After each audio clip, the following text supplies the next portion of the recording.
Francisco, pues si te parece bien, comenzamos con este primer webinar del año. Adelante. Te cedo la palabra, gracias.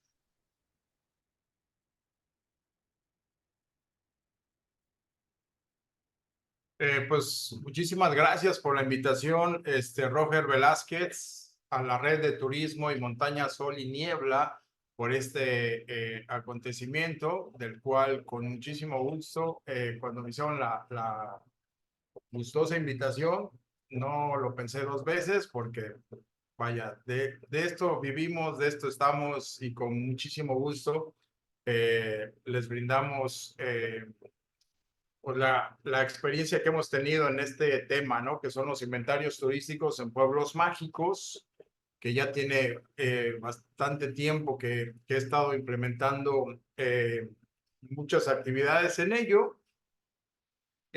Voy a empezar a mover la presentación. Si de alguna forma no se mueve, no se está moviendo. Ahí está. Pues empezamos. Acuérdense que el turismo es un sector horizontal, está interconectado con nuestro y, valga la redundancia, el éxito depende de la colaboración y de darnos la mano unos a otros para compartir inteligencia, pero lo más importante es experiencia.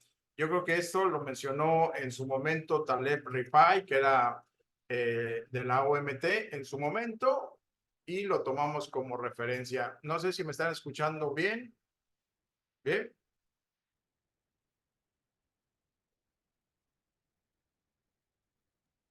Sí, todo bien. Ok. Pues un preámbulo, lo que les vengo a mencionar prácticamente surgió de una experiencia que aquí en la universidad tuvimos hace muchísimo tiempo, en el 2005, cuando la delegada de Sedesol en su momento se acercó a la universidad precisamente con una inquietud porque decía, ya les dimos, me enseñó una lista de 48 comunidades de Quintana Roo que ya les habían dado dinero para hacer proyectos turísticos, pero no tenían idea de cómo estaban esos proyectos, ¿no? Vi la lista, vi desde Holbox hasta Pachén, eran 48 comunidades.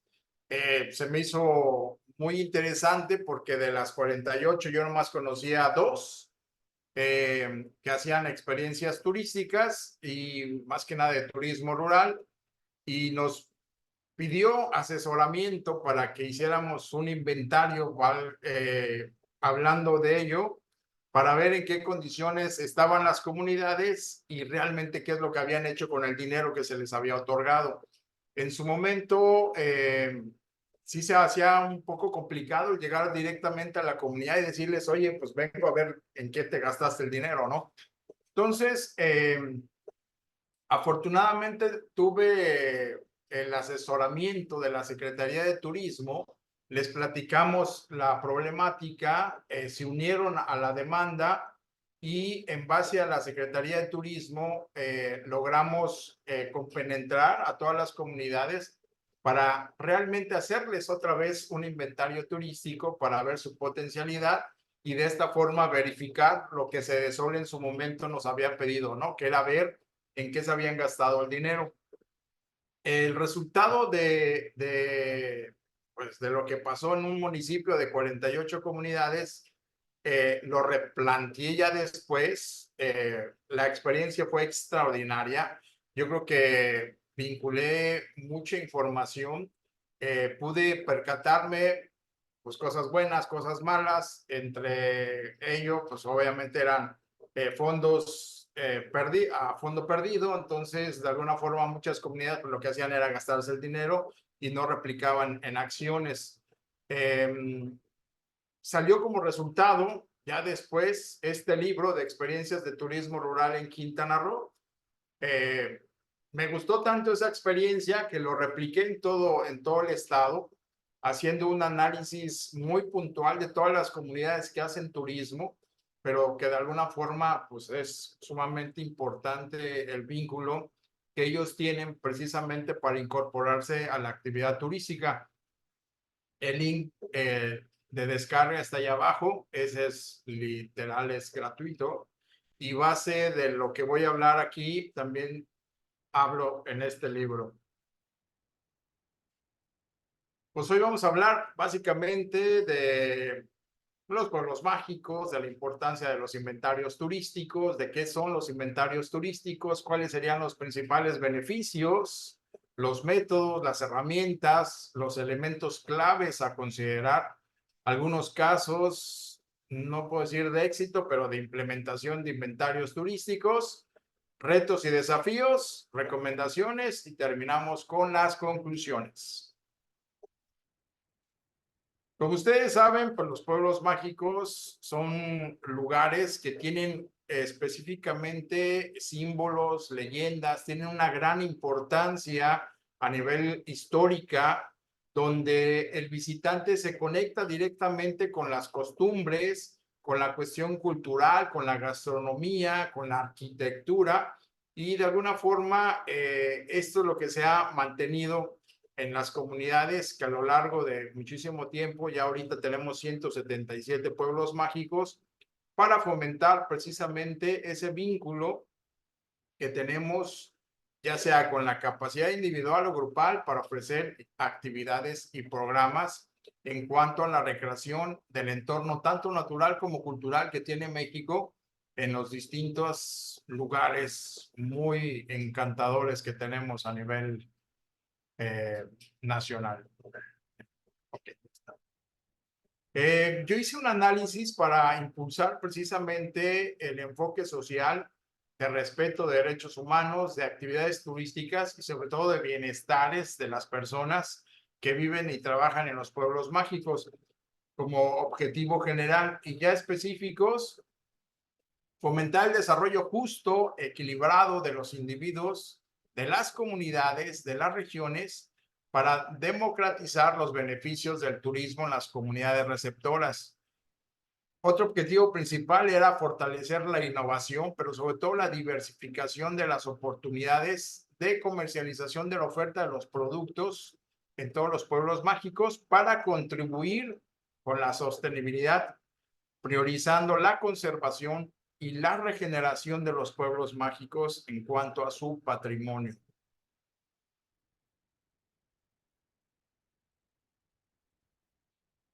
Algo que a mí me ha impulsado precisamente a hacer este cambio radica en los parámetros que en su momento, en el 2004, Sectur a nivel nacional creó lo que es el turismo alternativo, con 3 segmentos muy específicos: ecoturismo, turismo rural y turismo aventura. Y esto es lo que también me motivó a incrementar más cosas. En su momento, yo también fui guía, estuve trabajando para los hoteles de Explorian, Cojunlich, que tienen muchísimos años, que se dedican precisamente a la aventura. Estuve trabajando como 10 años como guía.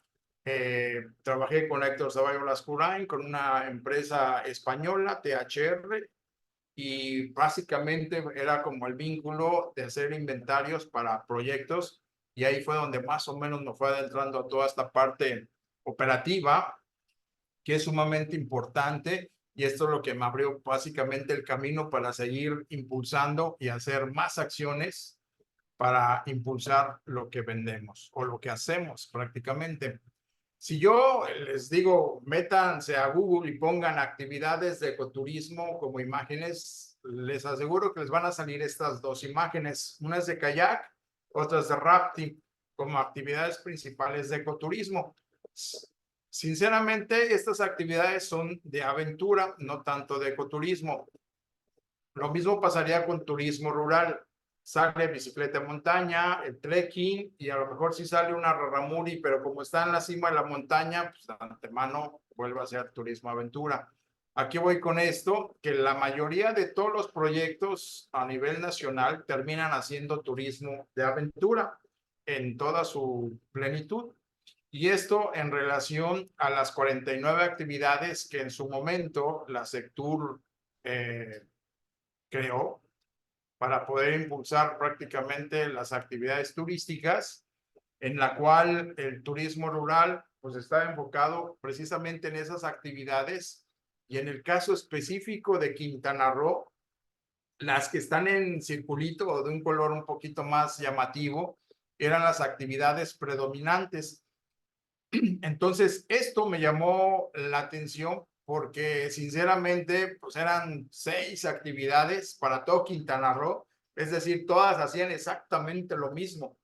Entonces, yo decía, pues es que no estamos aprovechando absolutamente nada, inclusive de todas las actividades que conllevan el turismo alternativo en México. Esto para mí fue un motor de búsqueda de poder, en base a la experiencia que yo he tenido como guía, de poder realizar más acciones y enfocarnos prácticamente a las nuevas criterios para poder implementar y diseñar productos o proyectos turísticos. ¿Cuál sería entonces la importancia de realizar inventarios turísticos? Hay 3 sumamente importantes que tienen que ver, desde luego, la principal con la planificación estratégica, porque esta es la que nos va a permitir, de alguna forma, tener una gestión más eficiente y sostenible, en el sentido de crear una excelente planificación para poder desarrollar los proyectos.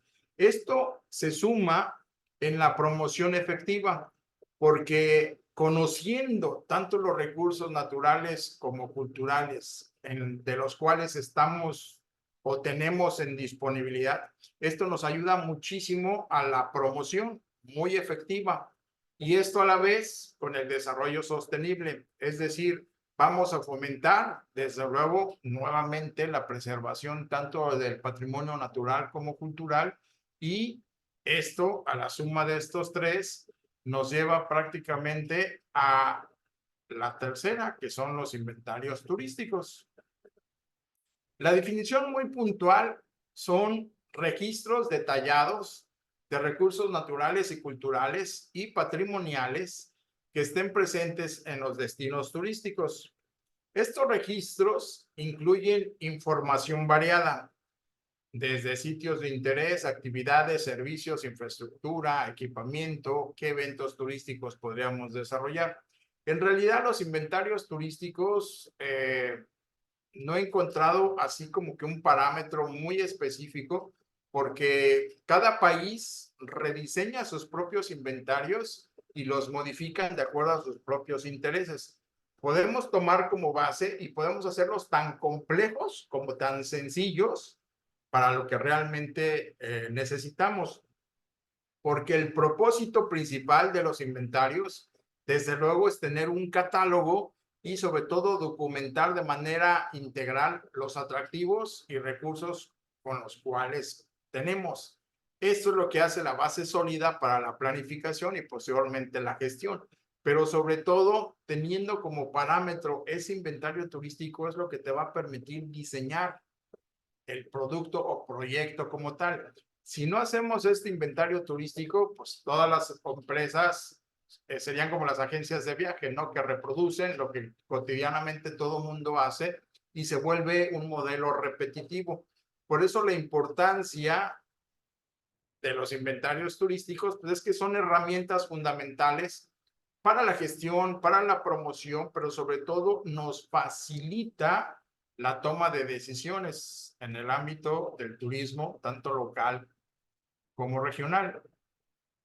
Los beneficios de contar con un inventario turístico es obviamente 3 sumamente importantes, ¿no? Nos ayuda a la conservación del patrimonio, tanto cultural, natural, arquitectónico. Vamos salvaguardando la identidad de los pueblos. Esto nos lleva a una promoción muy diferenciada, con especificaciones muy puntuales, diferenciadas, personalizadas, pero sobre todo destacando la singularidad y sobre todo la riqueza que tiene cada pueblo o comunidad. porque esto es lo bonito de los pueblos mágicos, que no estás inventando absolutamente nada. En base a lo que hay, es lo que vas a diseñar y esto es lo que lo convierte en algo totalmente opuesto o diferente más bien, ¿no? Y esto hace, obviamente, que se gestiona eficientemente y de una manera diferente también, muy efectiva en todos los recursos y sobre todo se optimizan las infraestructuras, los servicios, los equipamientos, pero sobre todo el brindar experiencias gratificantes a los visitantes. Yo creo que es el sueño ideal de todos los que estamos involucrados en este tipo de acciones. Para realizar los inventarios turísticos, pues hay muchos métodos, hay muchísimas herramientas para realizarlas. Podemos enfatizar en cuanto a el tamaño, el tipo de mobiliario, si hay trámites, la zona, qué proveedores, equipos, mantenimiento, decoración, personal, o sea, el inventario tú lo puedes diseñar en base a lo que tú requieras. Básicamente existen muchos, pero casi todos conllevan en encuestas, que es recopilación de datos mediante entrevistas. Ahí se identifican recursos turísticos y se evalúan la satisfacción de los visitantes. Es importante que cuando se realicen este tipo de trabajos, en mi caso, siempre estuve presente con los comisariados ejidales de las comunidades visitadas, porque ellos eran los que me permitían de alguna forma conocer y posteriormente realmente aplicarles el inventario para que vean su potencialidad. Obviamente hay que tener tecnología GPS para georreferenciar y sobre todo mapear los recursos turísticos de forma precisa. Se puede hacer tan complejo como tan sencillo. O sea, realmente ahorita ya hay muchas aplicaciones que con el celular vas haciendo tu inventario, vas tomando foto y de mano se va recopilando la información. Lo quieres hacer ya muy puntual, ya contratas a una persona que tenga toda la tecnología importante para tener en cuenta todo ese registro. Y lo más destacado, o sea, se hace un registro también visual, ¿no?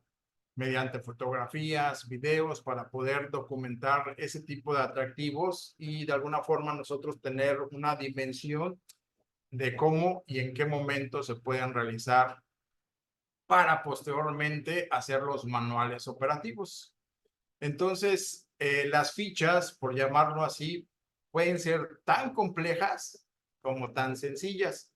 Yo en este momento les voy a mostrar algo muy sencillo porque para mí siento que turísticamente es lo que más funciona y que a la par, en el caso de las comunidades que yo empecé a hacer los inventarios, cuando les decía, pues es que voy a hacer un inventario para hacerte un proyecto turístico. Y ellos me preguntaban, ¿y en cuánto tiempo ya va a venir los turistas, no? Cuando yo les decía, pues es que es un proceso que lleva tiempo, pues ellos decían, no, pues es que queremos que ya en un mes ya tengamos visitas. Entonces, pues tuve que hacerlo en base a lo que hay. Los elementos claves a considerar en todo proyecto turístico, obviamente tiene que ver con el sistema turístico que en su momento Bouillon realizó y que especificó mencionando. Tiene que haber una superestructura, es decir, todas las instituciones de gobierno que de alguna forma conllevan y nos dan un soporte. De hecho, pues en México sabemos que hay muchas instituciones de gobierno que aportan mucho dinero para hacer proyectos turísticos o de ecoturismo o de turismo alternativo. Obviamente es importante redimensionar, porque si las instituciones de gobierno estuvieran alineadas sobre un solo proyecto, yo creo que avanzaríamos muy rápido. Aquí la cuestión es que cada dependencia de gobierno es paralela y casi en algún momento es imposible juntarlas. Yo creo que ahí es un trabajo que tendríamos que enfatizar muchísimo. Y cuando hablamos de lo conceptual, pues obviamente estamos hablando de las normas, los reglamentos que existen y que deberíamos de aplicar para poder llevarlas a cabo. Y es sumamente importante tener en cuenta todo este tipo acciones. El segundo y el tercero, pues, ahí es donde empiezan los inventarios turísticos, ¿no? Porque en el mismo sistema te dice, tienes que tener un atractivo y ese atractivo se lo vas a vender a alguien específicamente para el cual va a estar diseñado. Lo que en México hacemos es un producto generalizado, o sea, pensamos que todo mundo lo que vayamos a hacer lo va a visitar, cuando en realidad no es cierto. Ahorita les voy a explicar. Luego viene la parte de equipamiento, instalaciones. Muchos de los proyectos de los cuales yo visité empezaron a decaer precisamente porque les hacían el proyecto, pero no había equipamiento, o no había instalaciones, o no había marketing, o no había la forma de desarrollarles los senderos. Entonces, si no hay esa parte de instalaciones, pues tienden a decaer. Y luego viene la infraestructura, que prácticamente tiene que ver con cuestiones de servicios, ¿no? Es decir, agua, luz, teléfono, conexiones, internet, todo lo que nos van a solicitar y que a veces el agua es sumamente importante. Si no tienes alguno de ellos, pues tiendes, es como una ficha de dominó, ¿no? Con una de ellas que falle, pues en automático se va a caer todo. Y lo más importante, pues la comunidad local, que son las personas que ya conocen, que ya vivieron ahí mucho tiempo. Y esto es lo que nos va a ayudar precisamente a que potencialicemos las actividades que vayamos a realizar. No sé si alguien hasta ahorita tiene alguna pregunta.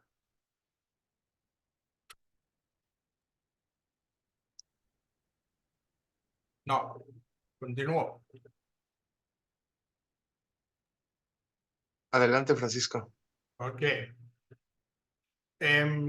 Yo hice después un inventario de la página de internet de Pueblos Mágicos y de la Secretaría de Turismo, y esto es lo que yo me encontraba. Resulta que para mí era muy difícil el poder entender cómo los pueblos mágicos así se vendían, más bien así se vende, ¿no? Es decir, por ejemplo, el oro en el Estado de México se incorporó en el 2011. Fue una de las provincias mineras más ricas, productivas, fundada en el siglo XVIII, mucha fama con minas, como la Esperanza, el Consuelo, la Providencia. En tiempos prehispánicos, el oro, pues estaban los Mazaguas, que fueron conquistados en 1474 y fueron obligados a pagar tributos de maíz, frijol y telas. ¿Cuáles son los atractivos? El Palacio Municipal, el Teatro Juárez, la estación del tren, el museo, el centro artesanal y la capilla. Las festividades, específicamente de la Virgen de Guadalupe, el 12 de diciembre. Entonces, si se dan cuenta, pues en realidad de lo que es el oro en particular, pues, como que no llama mucho la atención. Yo tuve la oportunidad de conocerlo en diciembre precisamente. El teatro estaba cerrado, la estación también, el museo también. No había mucha artesanía. La capilla, sí creo que logré entrar, pero de ahí en fuera, pues mi motivo principal, pues era las minas.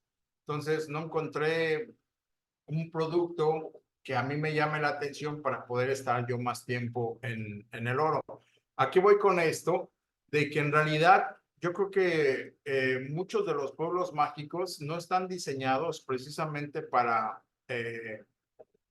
implementación de inventarios. Lo mismo puede pasar con Malinalco, que tiene pues una zona arqueológica muy importante, pero hay que tomar en cuenta que es lo que les mencionaba hace ratito, ¿no? Si es un producto, está ahí arriba en la montaña, pero no todas las personas tienen la capacidad física para poder llegar allá. Yo tuve la oportunidad de ir como 3 veces y la verdad, yo que soy de Cancún, a nivel del mar, sí me costó muchísimo trabajo el estar allá arriba. Y veía cómo la gente grande pues, se iba quedando en el camino. Además de que las escaleras pues estaban cuarteadas, rotas, o sea, no estaban bien edificadas, ¿no? Entonces, esto se convierte también en un riesgo. En Malinalco hay un exconvento agustino. A mí me llamó muchísimo la atención. Yo creo que es uno de los conventos más llamativos que tenemos en México. Yo creo que hay muchísimos, pero este en particular están pintadas todas las paredes. De las 3 veces que fui, yo siempre solicité un guía que me pudiera explicar todo lo que estaba en esos grabados. Hasta la tercera vez fue que volví a preguntar y el de la recepción me dijo, sí hay guía, pero está en el parque con su novia. Entonces, pues literal fui al parque, lo molesté, le eché agua y prácticamente me lo traje, ¿no? Y era un joven, literalmente, y la explicación que me dio del exconvento, impresionante. O sea, yo le dije, wow, yo digo que estás desaprovechando lo que sabes, pero pues obviamente estaba haciendo su servicio social, como que no le dan la importancia, pero pues ahí tienen ahí una mina de oro muy grande que desaprovechan. Está la zona arqueológica, está la parroquia, el convento, pero el centro ceremonial pues nada más es en temporadas, las galerías y el gastrotour prehispánico también, que van en relación con las fiestas tradicionales, que es el 1 de enero y el 6 de agosto. Obviamente, la mayoría de los pueblos mágicos, si no los visitas en los días de fiesta, pues es un pueblo fantasma. Realmente como que no encontrarías más cosas que hacer más allá de. Por eso trae como consecuencia que muchos de los visitantes pues tengan 1 hora, máximo 2, y yo creo que estoy exagerando, para poder conocer un pueblo mágico, pero de ahí en fuera a veces es muy difícil que puedas hacer más cosas, más actividades, que realmente puedas inclusive pernotar un fin de semana realizando acciones. Yo creo que esto es lo que nos hace falta un poquito y va en relación de que, pues, vean, esto es lo que hay en Internet. Literal, esto que ustedes están viendo es lo que nos están poniendo como lo más llamativo en cuanto a sus características, sus atractivos y sus festividades. No hay más. En relación a esto, me di a la tarea pues, de empezar a jugar con todos los pueblos mágicos para ver específicamente todo lo que conlleva a ello, ¿no? Entonces empecé a analizar en relación a lo que está en la página de internet, qué tipo, si ellos mostraban ahí que tenían artesanía, bailes, festividades, etnias, historias, y tenían museos, y si se dan cuenta, son muy poquitos los pueblos mágicos que más o menos hacen alusión de ellos. Cuando van muy arriba la gráfica, pues significa que sí tienen, o no solamente te dicen, sí tengo artesanía, pero también tengo de esto y de esto, o sea, sobrepasa. Pero la mayoría medio nada más mencionan que sí hacen artesanía, a lo mejor sí hacen bailes, que sí tienen festividades y hay una etnia predominante. Los museos son muy, pero muy escasos, culturalmente hablando. Si hablo de la cuestión religiosa, pues obviamente, por ejemplo, San Cristóbal de las Casas, pues sería el que más tendría, ¿no? Tendría catedrales, tendría una basílica, tendría iglesias y templos. De ahí en fuera, casi no hay. La intención era como recopilar todo lo que tenemos en México, que allí está, pero a veces no lo tomamos en cuenta, ¿no? Como pueden ser los monasterios, los conventos, que hay muchísimos abandonados, las misiones, las capillas con ermitas, los santuarios, los centros ceremoniales que hay en relación con las etnias. Y yo creo que ahí tenemos muchas cosas que desarrollar para poder hacer actividades. En el caso de, por ejemplo, Palizada, Campeche, sí tienen una parroquia. Ya van 2 veces o 3 que he ido a Palizada. La primera me sorprendió muchísimo porque cuando llegué con estudiantes, llegamos como a las 2 de la tarde, dije, pues vamos a comer a Palizada y de allí ya lo conocemos. La sorpresa de nosotros fue que cuando llegamos no había absolutamente nadie en el pueblo. Y a mí me sorprendió, me llamó muchísimo la atención. Dije, ¿por qué no hay gente? Recorrimos el espacio, tomamos fotos y literal no había gente. Y tampoco había dónde comer. Entonces, ya posteriormente pregunté y me dijeron, es que lo que es como la hora del té, cierran a las 2 de la tarde, abren hasta las 5 y cierran, y después cierran a las 7, 8 de la noche, dependiendo cómo esté la gente. Obviamente, pues, la gente no está preparada para recibir turistas, porque en ningún momento decía, o por lo menos un letrero, que pues, no vengas a las 2 de la tarde porque no va a haber absolutamente nada. Y esto es lo complejo, ¿no? De hacer turismo, que a veces sentimos como que no están relacionados o compenetrados en el sentido de, en México, el domingo pues, es día de descanso, pero para muchos el domingo pues, es el día donde puedes salir con la familia o los fines de semana a conocer. Pero si es día de descanso y todo va a estar cerrado, pues no tiene caso implementar acciones para hacer turismo. Lo mismo pasaría en la comida, ¿no? Abren a las 9, 10 de la mañana y cierran a las 7, 8 de la noche. Entonces, no puedes pararte temprano porque todo va a estar cerrado. A las 2, en muchos lugares también cierran. Y en la noche cena, pues hasta las 8 de la noche, porque más adelante imposible encontrar algo. Es muy complejo hacer ese tipo de acciones. Cuando preguntaba o hice el análisis geográfico también, eh, fíjense, nada más mencionaban un poquito de hidrografía, es decir, qué ríos tenían, si tenían montaña, sierra, cordillera y valle. Ningún pueblo mágico hace mención de volcanes, de mesetas, de colinas, de llanuras, de bahías, de monolitos o inclusive lo más importante, el clima. No mencionan para nada esa cuestión. Y un poquito de biodiversidad, pues nada más si hablaban de áreas naturales protegidas, de algunos ecosistemas y si tenían fauna y flora. Se dan cuenta, por ejemplo, nada más Krill y Loreto hacían mención que tenían fauna y si tenían un área natural protegida. O tenían un área natural protegida con flora o un área natural protegida con ecosistema o solamente el puro ecosistema. Entonces, pues para mí es preocupante porque definitivamente yo creo que habría que impulsar más los pueblos mágicos para poder hacer más acciones, más cosas, el poder definir muy bien el potencial que tienen para poder diversificar más actividades turísticas.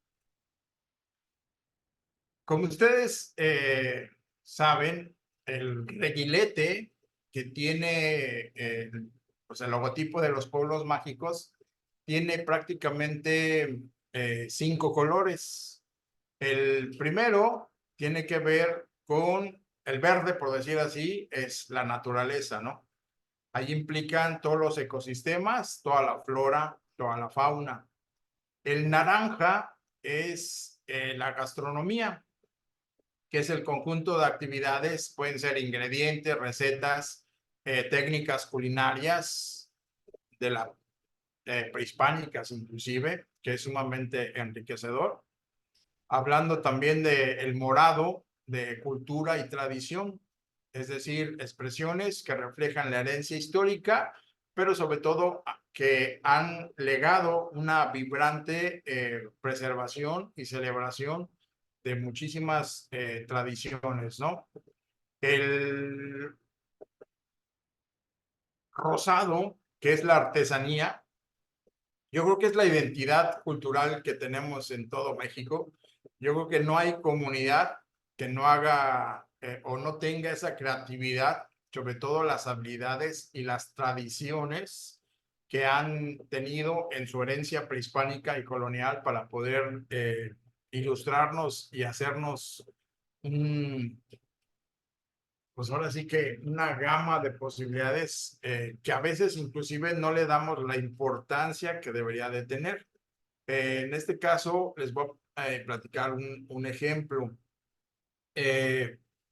Un servidor, la familia es de Krill, de Chihuahua.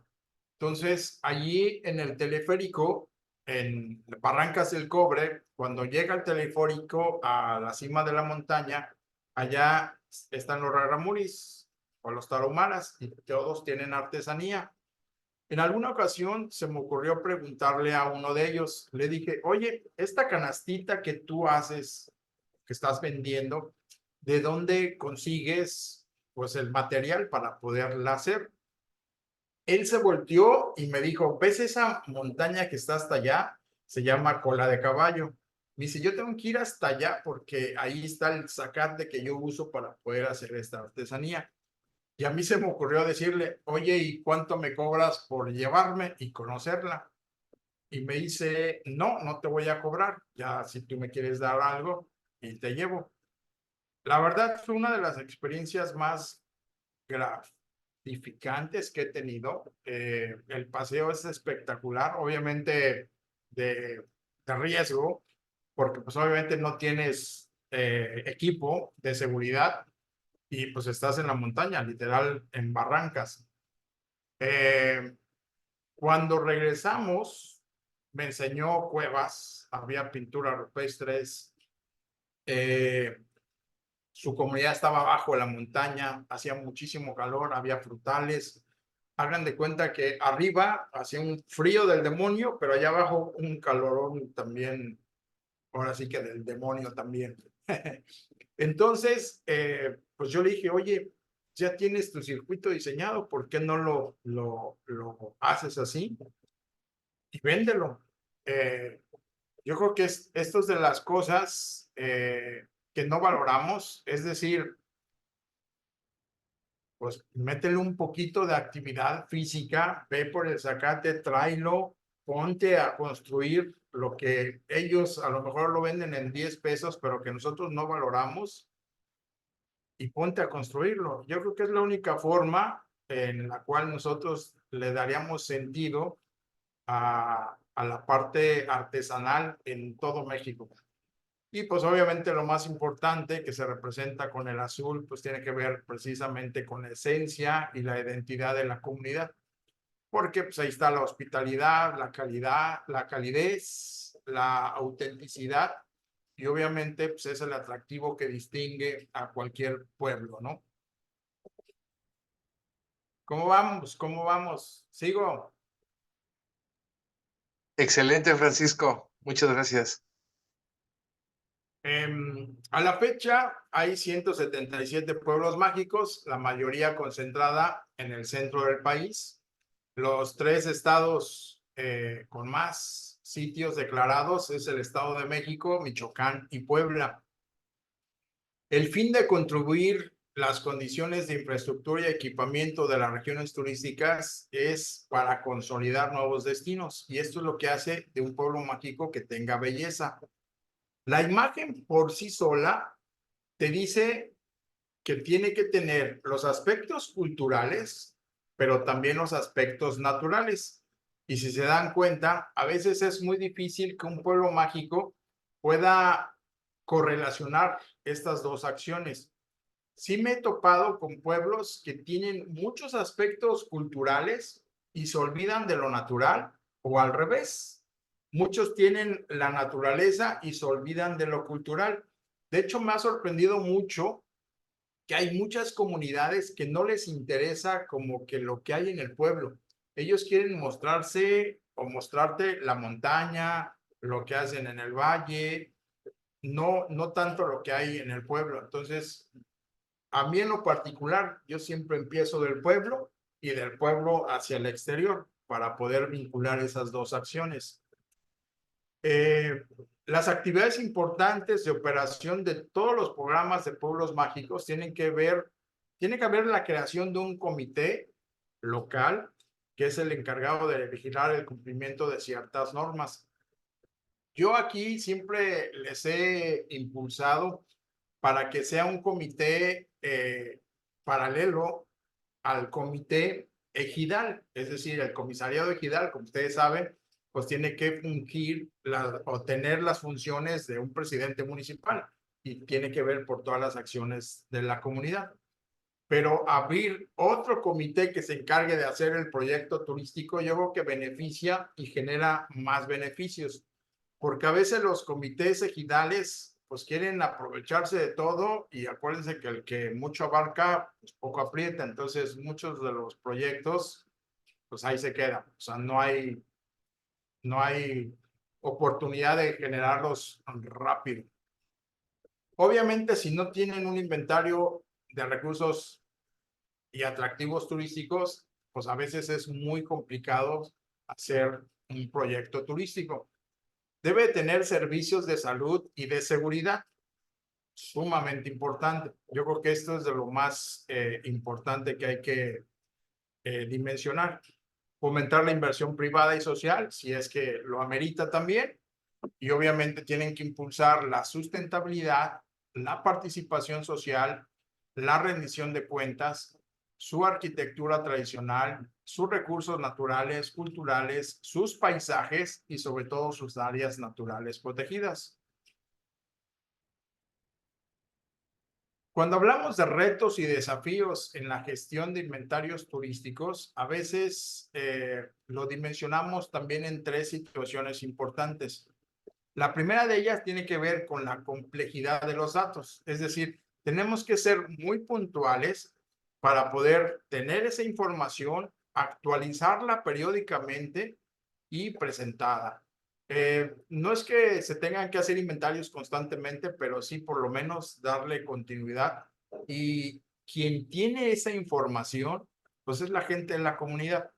La gente de la comunidad es la que más sabe literalmente de todo lo que tú le preguntes habido y por haber. Y esto, pues obviamente trae como consecuencia la participación comunitaria, porque de alguna forma es una forma como de reforzar lo que tú estás haciendo, ¿no?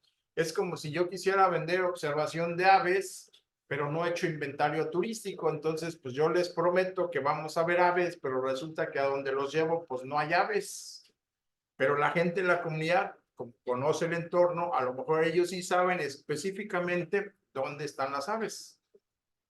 Y obviamente la sostenibilidad financiera, ¿no? Siempre hay que garantizar que los recursos financieros para el desarrollo, pero sobre todo el mantenimiento de los inventarios, estén propuestos bajo los locales, pero sobre todo, y muchos de ellos también con apoyo gubernamental. Los pueblos mágicos que yo en su momento hice un análisis físico para poder precisamente entender qué es lo que conlleva ello. Lo puse ahí en unos circulitos. Hice un estimado como de 80 pueblos mágicos que visité para poderlos entender y ver la complejidad de todos. Como ustedes saben, muchas de las cosas de las cuales nos limitan mucho es el turismo, que nos venden el turismo como una forma de hacer actividades, pero lo que a veces no nos han dicho, que ese turismo se diversifica, es decir, existen tipologías turísticas. El ecoturismo es una de ellas, el turismo en áreas protegidas es otra, el turismo orientado a la naturaleza, el turismo rural, el turismo religioso, el etnoturismo, el turismo gastronómico, el turismo cultural, el turismo histórico, el turismo arqueológico, el turismo espeleológico, el turismo de aventura, el turismo deportivo, el turismo acuático, náutico, el turismo de salud, el turismo de sol y playa, el turismo sinergético, el turismo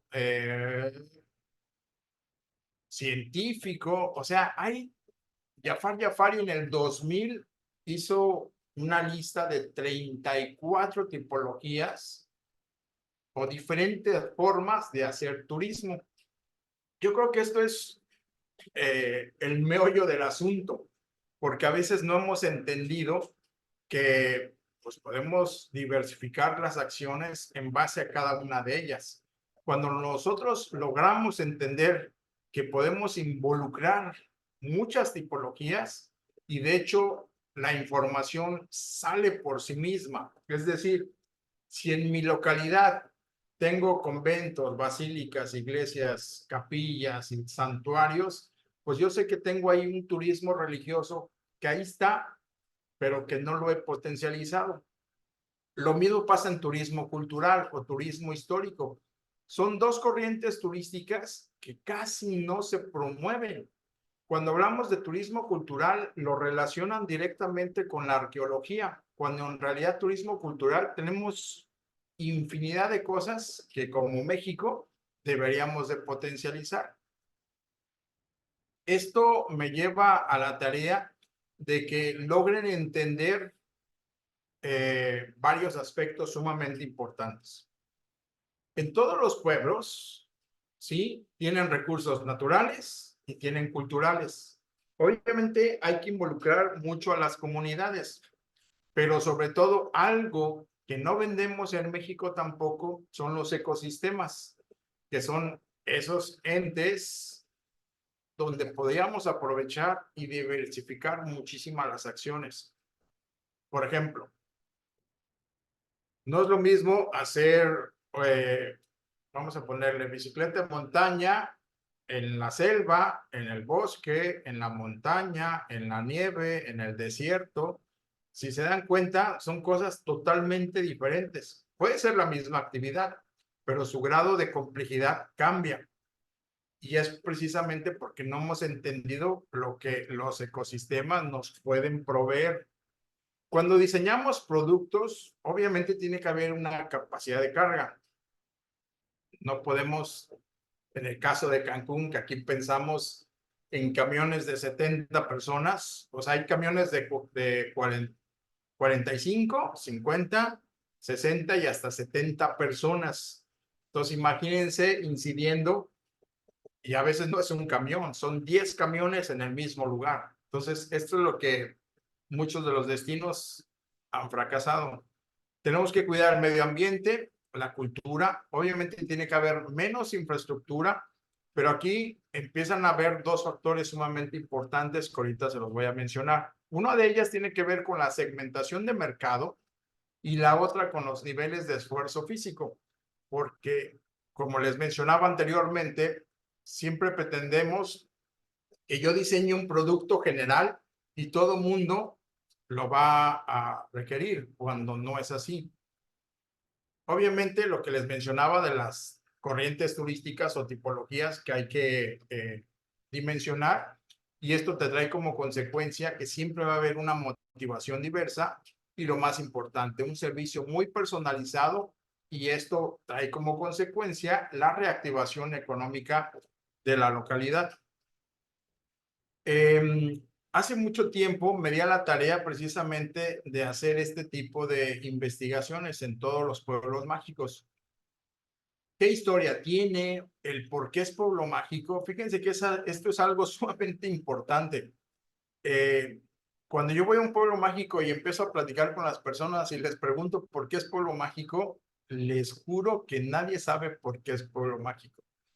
Yo creo que el 90% de la gente que vive en un pueblo mágico no sabe por qué es pueblo mágico.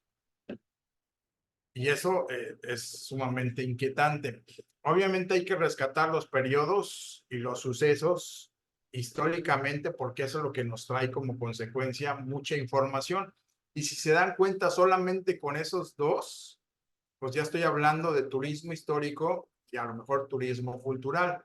Si a la parte cultural le agrego las artesanías, los bailes representativos, las festividades, pues empieza a aumentar. Y si se dan cuenta, ahí ya se involucran más cosas, porque cuando hay cultura, hay etnias, y las etnias y la cultura de una comunidad puede ser la misma, pero es diferente. Es decir, la etnia tiene sus propias artesanías, sus propios bailes, sus propios fiestas, festividades, sus propias tradiciones, y también está vinculado con lo religioso, es decir, la montaña, la cueva, a lo mejor el valle, el río, y empezamos a jugar básicamente con ese entorno. La gastronomía, pues es elemental. En todos hay platillos típicos, bebidas y dulces. Y a veces no los hemos aprovechado, es decir, vamos a la fiesta, vemos ahora sí que el buffet, pero no sabemos identificar de dónde es ese dulce, el por qué se hace, y algo ahí es lo que tendríamos que potencializar. Lo de turismo religioso, pues es básicamente lo que les mencionaba anteriormente, que a veces allá hay muchas situaciones, de hecho, ya hay iglesias que se prestan para dar tours al interior de cada una de ellas, pues para conocerlas, ¿no? Yo creo que esto es algo sumamente importante y además está relacionado también con la historia. Se identifican en 60 kilómetros a la redonda las ciudades importantes, que a lo mejor no son pueblos mágicos, pero que tienen hechos o sucesos o tienen algo que también puede ser un atractivo para conocerlos. Cuando se diseñan circuitos turísticos, pues tiene que haber un parámetro, es decir, no podemos hacerlo más allá de 60 kilómetros porque el tiempo empieza a jugar o es un factor sumamente importante para poder conocer y hacer actividades. Y obviamente las zonas arqueológicas, ¿no? Localizadas para poder tener una visualización prácticamente de todo ello. Y si se dan cuenta, la información que yo estoy investigando de cada uno de estos pueblos en automático me está diciendo que voy a involucrar, si es que la información me da, turismo histórico, turismo cultural, turismo gastronómico, turismo religioso, turismo arqueológico, turismo rural y etnoturismo. Y si hablo de naturaleza, me voy con la geografía, es decir, qué tipo de clima, qué tipo de relieves, qué tipo de vegetación, cuerpos de agua, suelos, qué tipos de recursos naturales conlleva o tiene. Y si hablo de biodiversidad, flora, fauna representativa, los ecosistemas y las áreas naturales protegidas. Y juntando estas dos, pues básicamente puedo hablar literalmente de casi todas las tipologías que puedan involucrarse. Y esto es lo que hace de un proyecto que sea sumamente enriquecedor. Lo que les mencionaba de la segmentación turística, de hecho en Europa es muy sabido que desarrollan proyectos específicamente para niños o para adolescencia o juventud o para solteros o para matrimonio. Nido vacío, que es como gente joven 45 años, pero que sus hijos pues ya se fueron, ya no viven con ellos, se quedan solos. Tercera edad, personas con alguna discapacidad, familias monoparentales, es decir, pues, la mamá o el papá ya divorciado, que salen solamente con los hijos. Las PAN son los tíos o tías que salen con los sobrinos, viajeras de negocios, niños con familia, turismo halal, fe musulmana, el nuevo lujo, los millennials, mujeres que viajan con mujeres o hombres que viajan con hombres, mascotas con familias, personas obesas, los gays, los bikers. No hay producto para bikers. Es muy difícil o los shoppers.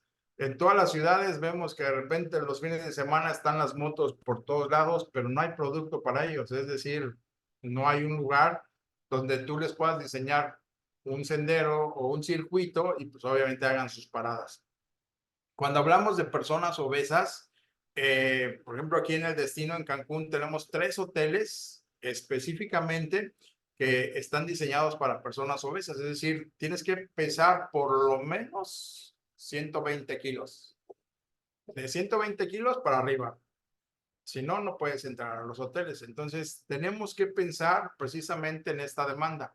Es decir, cuando diseñamos un producto tendríamos que estar pensando por lo menos en dos, tres segmentos, porque esto es lo que nos va a abrir un poquito el panorama. Tenemos que conocer a nuestro mercado, obviamente.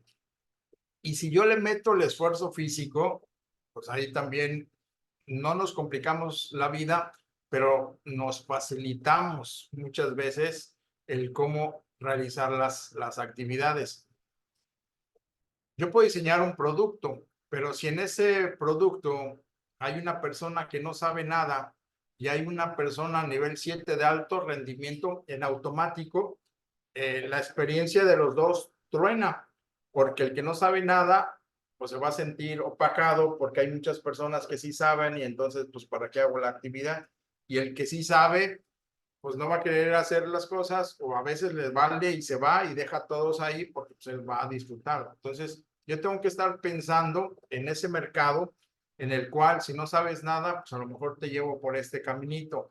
Si ya sabes, pues te subo el nivel, te llevo por acá. Hay un nivel 3, vámonos por allá y así sucesivamente. Y esto te abre muchísimo la dimensión, utilizas mejor el espacio geográfico y de alguna forma pues ya tienes una diversificación de tal forma que a lo mejor la persona que te visitó con un nivel 1 que no sabía nada, regresa, pues ya no va a ser la misma actividad, ahora se va al nivel 2, regresa posteriormente y se va al nivel 3 y así sucesivamente. Y esto pues, es muy enriquecedor también el llevarlo a cabo.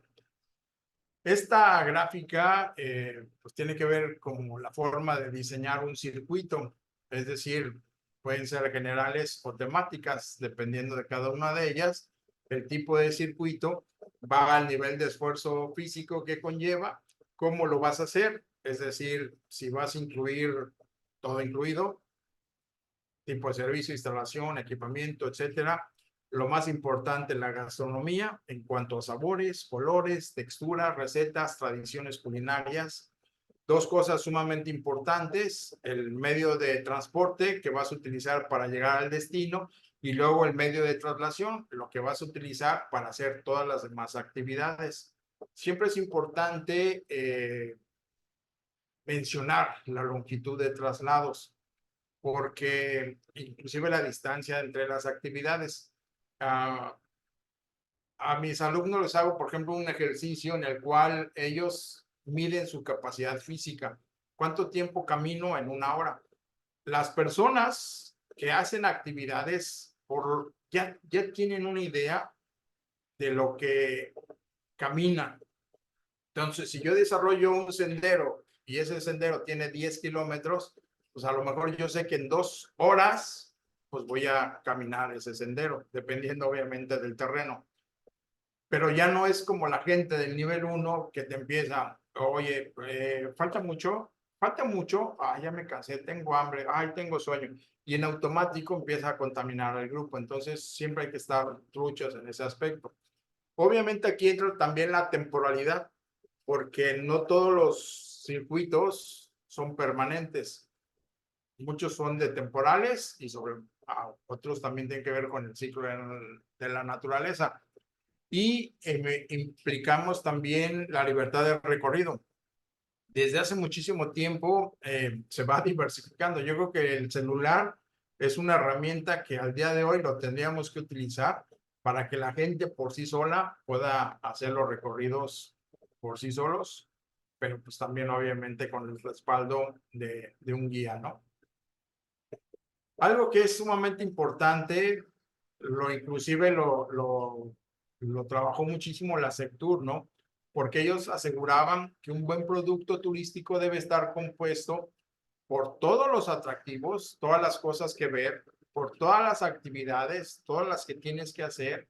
Tiene que haber mucho equipamiento, mucho servicio, y esto te va a facilitar el disfrute de los atractivos, así como la infraestructura de acceso, transporte que unen al destino con los mercados. Y a veces esto es muy complejo.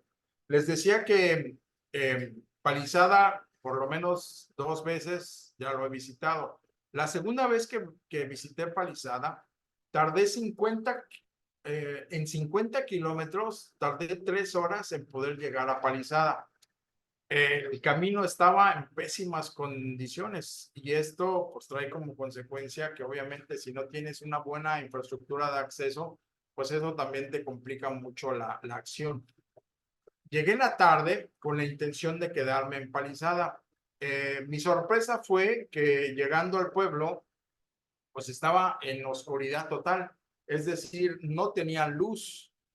Entonces, pues yo dije, no puede ser, pues es un pueblo mágico, se hace turismo, no entiendo el por qué no hay luz. Y la gente me decía, no, es muy común que se vaya la luz. Entonces yo dije, wow, o sea, tuve que quedar, más bien pagar por un hotel, hacía muchísimo calor para no dormir ni siquiera dentro del hotel, sino estábamos afuera. Entonces, ahí se los dejo de tarea. Les presento lo que en su momento he estado trabajando. Esta es un inventario que sacó la Sectur en el 2003. Yo lo he estado modificando, es decir, le he estado agregando muchísimas cosas que considero sumamente importantes. ¿Por qué determiné llevarlo a cabo? Porque cuando empecé a analizar todos los inventarios turísticos, a veces eran muy complejos. Es decir, hacían un inventario de una playa y de la playa el color de la arena, del agua, la visibilidad, el ancho de la arena, el color, o sea, era muy puntual. A veces, pues eso no nos interesa. Si queremos hacer turismo, pues a lo mejor yo ya sé exactamente dónde llevarlos y yo sé exactamente dónde sí lo van a disfrutar. Entonces, una primera fase de la determinación del potencial turístico en los pueblos mágicos tiene que ver con la descripción del sitio. Y la descripción del sitio viene específicamente determinado por el inventario turístico de recursos naturales, culturales, la ubicación geográfica, las áreas naturales protegidas y los ecosistemas. Esto te lleva al diagnóstico del sitio, es decir, cómo podemos analizar esa oferta en cuanto a recursos, instalaciones, equipamiento, infraestructura. Determinamos la evaluación de la potencialidad con cuestionarios, entrevistas, qué criterios de evaluación vamos a utilizar y obviamente el sistema de evaluación para posteriormente determinar las potencialidades ya con los mapas y la definición de la vocación turística que tendría el pueblo mágico. De ahí viene una fase 2, que es la conformación del producto turístico. Se le hace un análisis FODA, la integración del producto, la visión turística y obviamente vienen las estrategias y acciones que habría que implementar. En el libro, en el primero de turismo rural, el que presenté al principio, ahí viene este inventario turístico, que son las secciones de evaluación. Yo lo dividí por recursos naturales, culturales y en cuanto a equipamiento, instalaciones, pues puse la mayoría de las tipologías turísticas que de alguna forma podían influir en nuestro producto, tanto como la infraestructura y el mercado. Eso es a grande modo. Ya a forma general o específica más bien, se analizan si tiene zonas de litoral y ahí estipulo qué playas, qué arrecifes, qué cenotes, si tiene flora marina, fauna marina, si tiene áreas para realizar actividades acuáticas, si hay manglares, si hay acantilados, si hay costas rocosas, humedales, islas, cayos, canales, si tiene zona de montaña, sierras, cañadas, cuevas, grutas, geysers, si hay volcanes, si hay valles, cómo está el bosque, qué tipo de flora, fauna, si hay áreas naturales protegidas, qué tipo de ello, si hay cuerpos de agua, igual, lagos, lagunas, ríos, cascadas, esteros, ciénagas, pantanos, humedales, si hay zonas planas, si hay ecosistemas y en cuanto a biodiversidad, flora nativa, agrícola, maleza, bacteriana, fauna silvestre, doméstica, nativa, introducida, invasora, si hay anfibios, reptiles, aves, mamíferos, peces.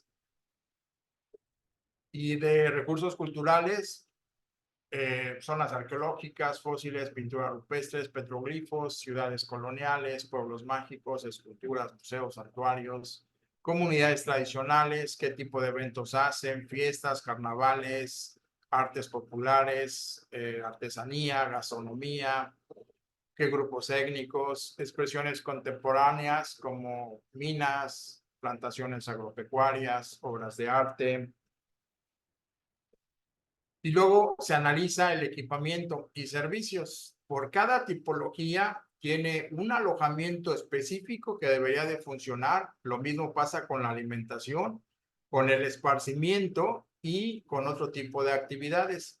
Es muy específico. Por ejemplo, si hablamos de turismo cultural, debe haber hoteles de edificios históricos o hoteles con actividades culturales. La alimentación tiene que ser en restaurantes típicos o establecimientos de antojitos tradicionales. A veces el esparcimiento de turismo cultural tiene que ver con zonas arqueológicas, fósiles, pinturas rupestres, apreciación de eventos, expresiones tradicionales, museos, centros culturales o galerías. ¿Qué tiene que haber? Pues guías especializados, información y programación, para no leer prácticamente todos. Y así está cada tipología. Por ejemplo, turismo gastronómico. Tiene que haber restaurantes, comida rápida, antojitos, mariscos, cafeterías, mercados populares. Esparcimiento, pues es en visitas a restaurantes, fiestas locales, ferias, jornadas gastronómicas. Tiene que haber un transporte especial y servicios médicos y paramédicos por si se intoxica la gente, ¿no? Entonces, de esta forma está todas las tipologías. Obviamente esta información sale con la información que nos lleva, la información que investigamos. Y luego cuando hablamos de instalaciones, pues es como que lo mínimo que debes de tener. Les leo otra vez la parte cultural. ¿Qué instalaciones debes de tener? Pues debe de haber museos, centros culturales, galerías de arte, bibliotecas, hemerotecas, plantaciones, minas o fábricas, por mencionar algunos. Si yo me voy por gastronómico, pues igual, mercados populares, cafeterías, establecimientos de antojitos, comida rápida, restaurantes. Si hay turismo religioso, pues obviamente tiene que haber catedrales, iglesias, templos, santuarios, conventos, monasterios, capillas, etcétera. Y esto, pues obviamente va como que relacionado, ¿no? Ya después para verificar en cuanto a infraestructura, qué tipo de transporte existe, si hay aéreo y si hay acuático. Lo más importante pues, son los servicios básicos de comunicación, salud, energía y obviamente la señalización de transporte terrestre, aéreo y acuático. Y ya posiblemente se termina dimensionando la afluencia turística que predomina, ¿no?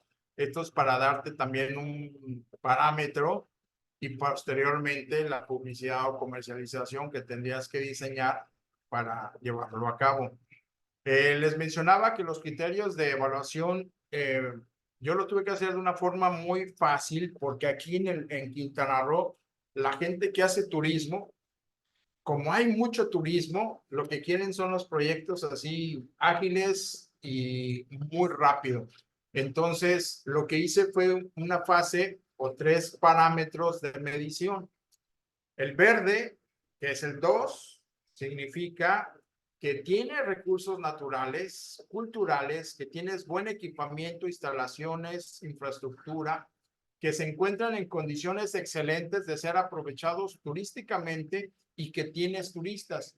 Entonces, ahí lo que implica es que no vas a gastar absolutamente nada. A lo mejor ya lo tienes todo, nada más hay que diseñar para empezar a darle, ahora sí que salida y empezar a vender por sí solo. Cuando tienes amarillo, que es el 1, implica que tienes deterioro, descuido, pérdida, contaminación, fragilidad, riesgo de recursos naturales, culturales. Hay fuertes carencias, deficiencias en servicios, equipamiento, instalaciones, infraestructura, obstaculizan el crecimiento y los turistas son muy ocasionales o a veces hasta de paso. Y lo rojo significa que hay ausencia de todo lo que he mencionado anteriormente. Entonces, si se dan cuenta, pues ya tienes fases, fase 1, fase 2, fase 3. ¿En qué momento se pueden alargar uno de otro? Yo creo que depende muchísimo de cómo lo avances, de cómo puedas estar involucrando todas las actividades. El hecho de que esté en amarillo, a lo mejor y poco a poquito vas implementando y pasarlas a verde, y a lo mejor algo que está en rojo, que ahí lo tienes, pero tienes que literalmente invertirle todo, pues tú determinas a final de cuentas en qué momento el rojo pasa a amarillo y de amarillo a verde. A lo mejor para que me entiendan un poquito de lo que les estoy hablando, todo lo que les mencioné anteriormente, es decir, todo esto yo lo tengo en un Excel. Ese Excel me da los parámetros en los cuales cuando yo te hago un inventario, pues me dice tu potencialidad. Entonces, en este caso, por ejemplo, me mencionó que tiene áreas naturales protegidas, pero también tiene zona de montaña y cuerpos de agua. Cuando quiero ser más específico, pues literalmente, aquí le pongo el 2, que es el verde, el 1, que es el amarillo, y el rojo, que es 0. Es decir, lo que tiene como potencialidad es que tiene actividades de alta, media y baja montaña, tiene aguas termales, tiene bosques, observación de naturaleza, observación de fauna, pero también tiene mucha deforestación. Lo pongo como un 2, porque a veces las zonas deforestadas se pueden convertir en un área donde yo puedo hacer actividades de reforestación. Entonces, como ya está ahí, ahora sí que el problema hecho, pues lo único que hago es implementar un servicio social o acciones para que la gente también contribuya, y por eso está como un 2, porque literalmente no voy a gastar absolutamente nada. Y es así como se hace un inventario y te arroja prácticamente eh, los resultados. Y esto trae como consecuencia, obviamente, que puedas involucrar la mayor cantidad de tipologías turísticas y, por ejemplo, esta lista es de turismo cultural. Entonces, se dan cuenta, hay muchísimas cosas que tú puedes implementar. Perdón, este es de turismo histórico. Y luego está tipo de rutas gastronómicas que se pueden implementar. Este es un libro que va a salir este año sobre las rutas gastronómicas en México, y la información de recomendaciones para la actualización y mantenimiento de inventarios, pues va en relación a la gente que está involucrada. Obviamente tiene que ser periódica, pero también tiene que ser continua.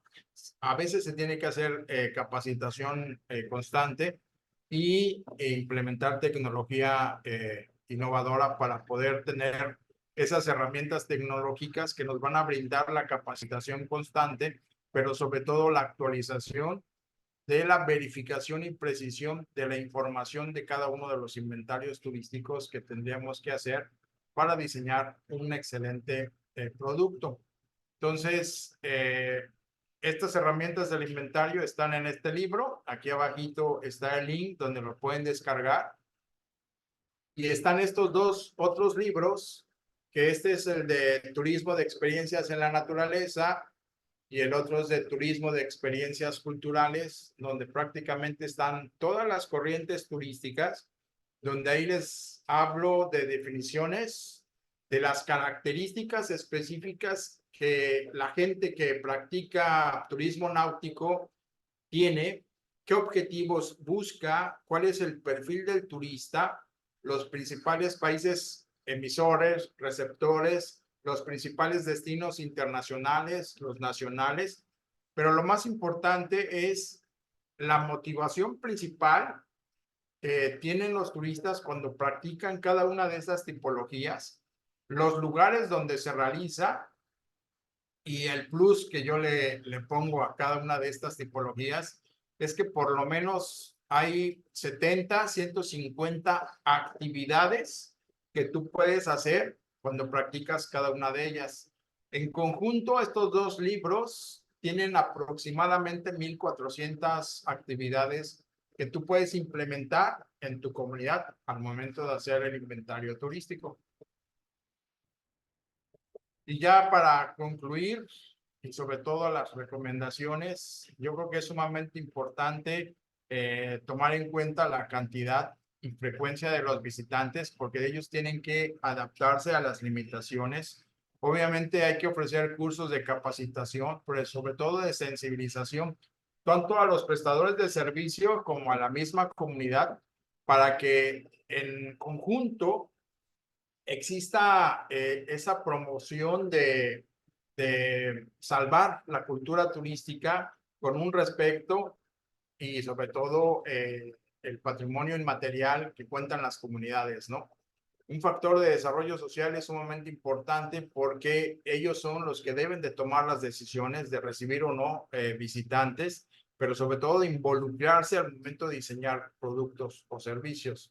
El reforzar el vínculo con las empresas, con las autoridades municipales, locales, es sumamente importante porque de ahí depende la conservación y sobre todo la valoración del propio patrimonio, pero sobre todo la potencialidad de la comunidad para hacer precisamente actividades turísticas.